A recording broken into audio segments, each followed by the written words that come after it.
And good evening, everyone, and welcome into the UFC Fight Cards podcast presented by Orange Fire Media. I'm Russ Renault, and thanks for joining us here. It is still Saturday night for a few more minutes, and we just want to welcome you back after this UFC 301 card. We'll get to that in just a minute. Took the last few weeks off. We had an off week for the UFC 2 weeks ago, and then we were on vacation last week, so we were out of town. And I couldn't bring you a show last week, but we are back here. So this is the first time we've been back since UFC 300, and so we get UFC 301, which wasn't exciting as that card overall, but man, we had a great main event tonight, so it was awesome. So let's get right to it. Just to get some things out of the way, if you like the show, if you've been around a while, if you haven't subscribed yet, go ahead and hit that, and we'll be back regularly now that we got little time off and are able to get in here every week again now. And so we'll be bringing you instant reactions for the rest of the year after each card. So, main event in the flyweight division, Alexandre Pantoja against number 10 Steve Erceg. Kind of a weird deal with number 10 ranked contender getting a shot at the title here, but Pantoja's kind of been around a while and is taking care of business in this division, while Moreno and Figueiredo and all those guys mixing in, it's just kind of time for Pantoja. And so he's gone through all those guys already, and so Erceg's kind of the one left, and man, this thing delivered. What a great fight. And so Alexandre Pantoja holds on to the belt. Barely. Gets a unanimous decision. It's 49-46 on one of those cards. That was kind of nuts.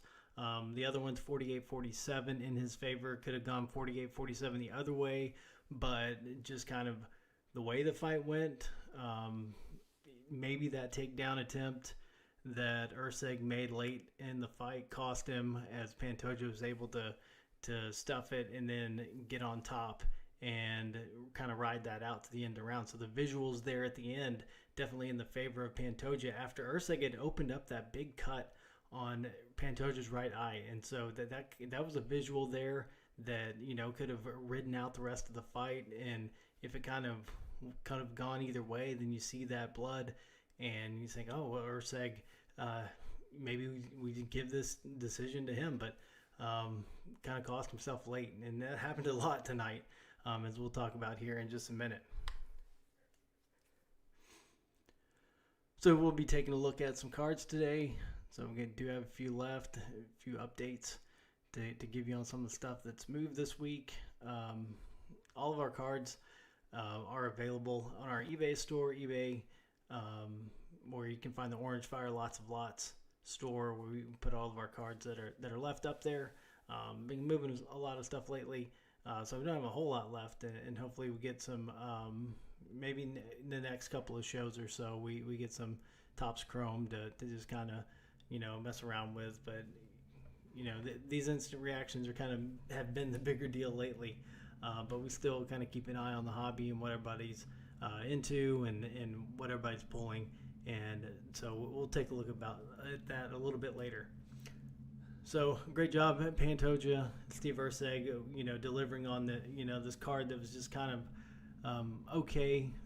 Coming off 300 is going to be hard to live up to, but it was good.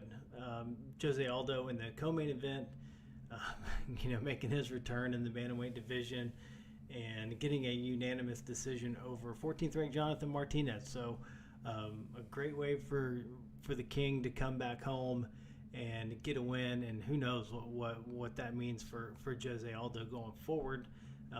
Probably just some big names at this point. Don't think that bantamweight title's in the mix, but you never know. It's Jose, so they'll probably take care of him as much as they want to and need to, and so we'll just keep an eye on it and see what happens going forward. He said he doesn't want that to be his last fight, so who knows. So here's the weird deal.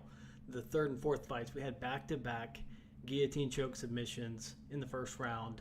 We'll talk about just kind of going backwards.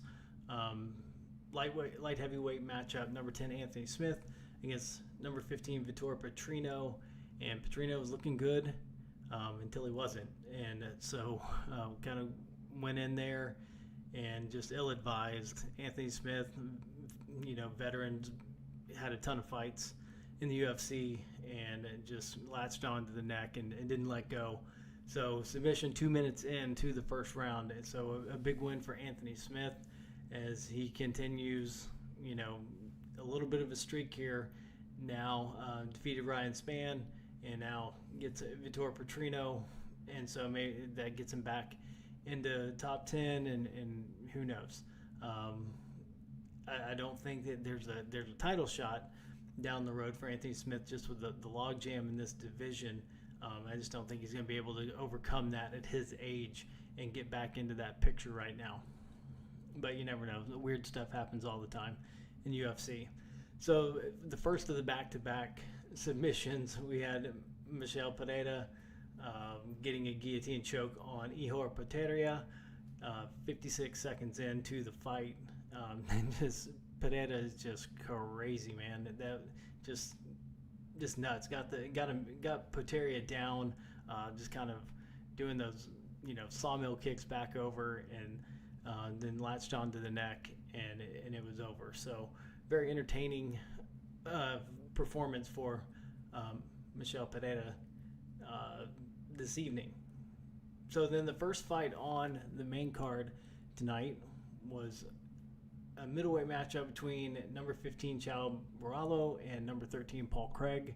And Borralho just looking good for the Brazilians tonight. I think they went 10-3 was the final count that I believe. 10-3 for the Brazilians in Rio de Janeiro tonight. So Borralho getting a second round knockout of Paul Craig, just putting him down. Just looked great against a great opponent. So Borralho really, moving the needle tonight. Just looking at the rest of the card, we don't have to go through every single fight. We just kind of point out the highlights. Joe Anderson Brito defeating Jack Shore with a TKO in the second round. That was doctor stoppage, and if you've seen pictures of that, that is nasty on Jack Shore's leg. I mean, just a deep, deep gash that the doctor, put his finger in. It was sick. So sorry for those a little squeamish, and sorry for, giving away these results, but you know what you were getting when you saw instant reaction. So what else happened tonight? So Yasmin Lucindo, another Brazilian, defeating number 13 Carolina Kovalkiewicz in the women's strawweight division. Getting a unanimous decision there, looking great. Here's the one fight that I wanted to point out, because these are some people that we're going to be looking at in the years to come, and this is going to be one of those matchups you kind of look back on and say, okay, that these guys were in this for a while. So lightweight matchup, Miktebek Orlabai defeating Elvis Brenner by unanimous decision. So 29-27 across the board, because Orlabai grabbing the cage in the third round, so that cost him a point, but took care of business overall. And Brenner, one of the bigger rookies in the 2024 product. So besides Diego Lopez, Brenner's kind of somebody that people have been pointing out in 2024, but suffers the loss tonight. Stock goes down a little bit, but Orlabai is a great story and one of the up and comers. So you just kind of hit that, on your way. You kind of hit those top guys. You're both on the way up, and you just kind of got to keep climbing that ladder. Drakkar Klose defeating Joaquim Silva. So Klose, one of the big rookies from last year. That's probably the big ones for the fight. Mauricio Duffy, impressive performance against Jamie Malarkey with a TKO in the first round. So that was a great UFC 301 card.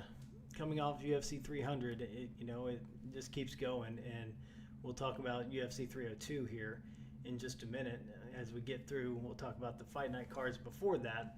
But we've got some great pay-per-views coming up And also just some good fight nights, to be honest. Some of those are pretty good too. So fight night next weekend from St. Louis. Glad they're not in the Apex. Kind of moving away from those a little bit more. Don't have as many of those coming up actually.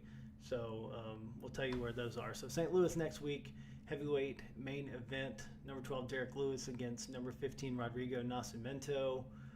Welterweight matchup. This is a good one. Number 11 Joaquin Buckley against Nursultan Ruziboev. Light heavyweight matchup. Number 11 Alonzo Minifield against Carlos Ulberg. And I don't know how many cards that this fight has been on at this point, but finally looking forward to that one getting into the octagon. Just other ranked fighters. Number 15 Alex Caceres against Sean Woodson.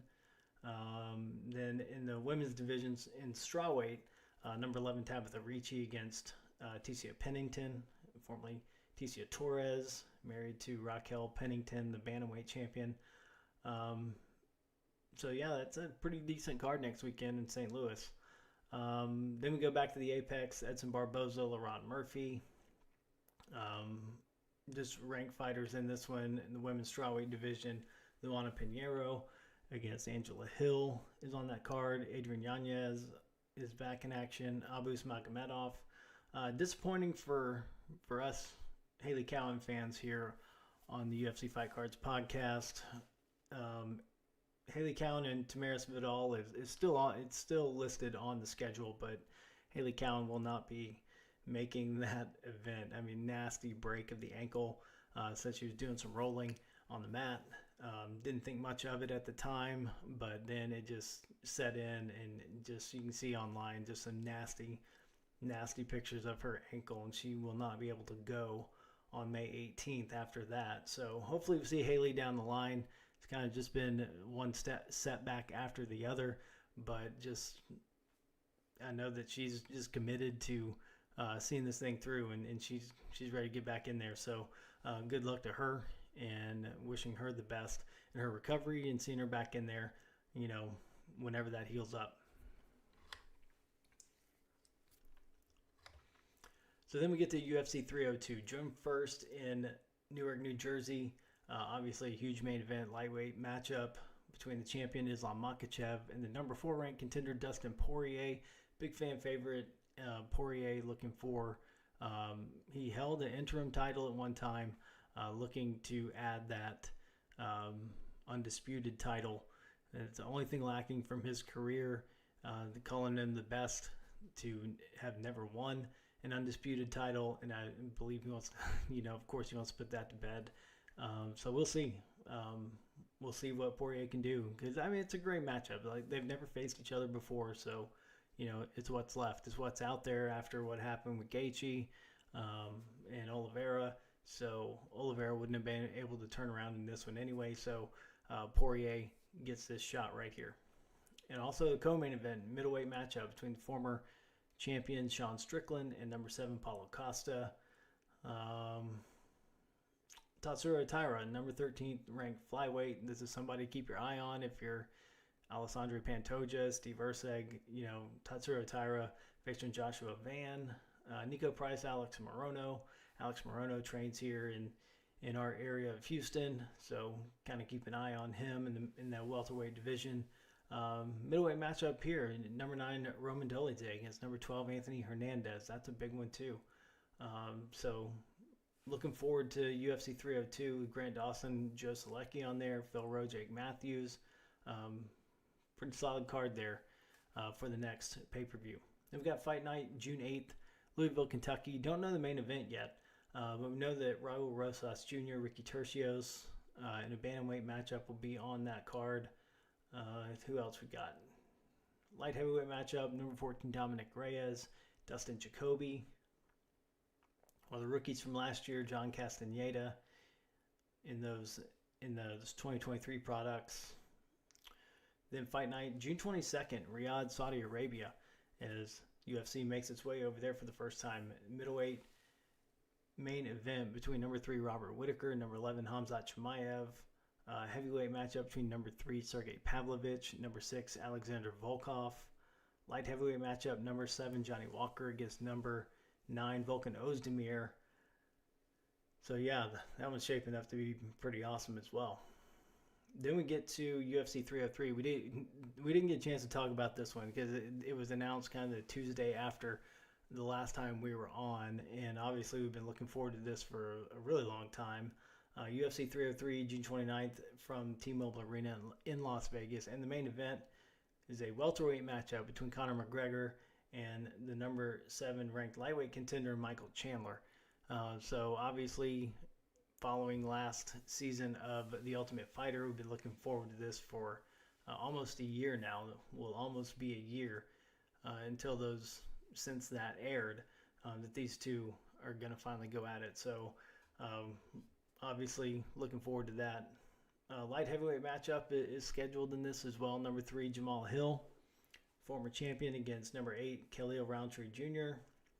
Women's bantamweight matchup, number 3, Mayra Bueno Silva, coming off that loss in that vacant title matchup between Raquel Pennington, making her return against number 7, Macy Chiasson. Cub Swanson, Andre Fili, Joe Pyfer, Marc-Andre Barriot in the middleweight division, and women's strawweight matchup, number 14, Michelle Waterson-Gomez against number 15, Jillian Robertson. So that is all the fights that are scheduled, and we'll talk about some of the events that are scheduled as well. So we know UFC 304 will be July 27th in Manchester. No fight scheduled there yet. Fight night, August 3rd in Abu Dhabi. UFC 305, August 17th from Perth, Australia. And UFC 308, October 26th from Abu Dhabi. So that is all that we know about the schedule. Don't know anything about UFC 306, 307, and 308 yet. Gonna have to throw. They usually throw 2 there in August, so probably the 31st will be another. Will be 306, and then 307 will be sometime in September, probably late September. So that rounds out everything, and we've kind of covered it all, and we appreciate you being here for an instant reaction. We do this after every UFC event that we're in town for. That's actually the first one we've missed in a long time, but thanks for allowing me the time off and coming back here strong with a pay-per-view card. So let's take a look at some of the stuff that we've been doing over the last couple of weeks. So pulled these out tonight. Just got the Alessandro Pantoja 2020 Topps rookie card. So just wanted to pull that out because we do have one of those. And then, since we've got the announcement for UFC 303, decided to pull out the Conor McGregor, Michael Chandler cards that we have left. So we actually had a slab of Michael Chandler. It was a 2023 Chronicles Gold Flux Auto, numbered 10. So somebody wanted that slab, but they didn't want the rest of it for a little bit more. So we actually have one Michael Chandler auto left. So let's go through those. Michael Chandler, we got an Optographs from last year. I've also got the score from Chronicles 2021. This is number 2 of 49. So that's a score purple. It's also a rookie card of Chandler. This one, Chronicles certified. All these are rookies of Michael Chandler. Got the regular Flux and the Elite. So you end up with autograph and 4 Michael Chandler Chronicles rookie cards. We also got a 2022 Ruby Wave from Prism. So all those there with the Optographs auto. So that's available. I haven't relisted that one yet on eBay. I haven't listed the McGregors yet either. I've got some other Michael Chandler cards. All these are kind of just throw-ins. A couple of press proofs in there just to add to your Michael Chandler stash if you need it. But, an auto and a, of 49 is not bad. Not a bad lot. So here we go with Conor McGregor. Got 2022 contenders. So this one is numbered to 99. So this is from Optic from 2022.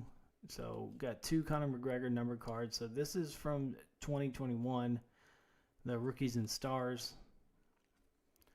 And that one's numbered to 149. So 2 Conor McGregor number cards. Then a bunch of Conor. Just different stuff thrown in there.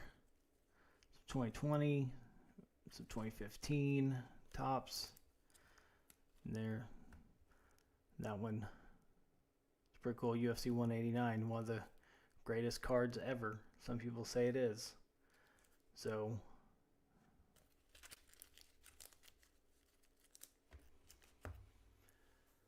that's our look at some of the cards we have left. Just something that we throw in on the show. So a little bit different, so you don't talk about fights the entire time. But we enjoy it anyway. So thanks for joining us here on the UFC Fight Cards podcast, and welcome back after 2 weeks off. So we appreciate you letting us do that. Subscribe and follow. You can follow us on all of the audio podcast platforms. If you're not able to watch, you can listen. You can still catch us every week after the fights. So I'm Russ Renault, and have a good rest of your weekend. Enjoy the rest of your night after the fights. It's a good way to wind down after that. If you're anything like me, that's kind of why we do this at this time, because it's hard to go to bed after watching fights for a few hours. So thanks everybody, and we will see you again next time right here on the UFC Fight Cards podcast, presented by Orange Fire Media.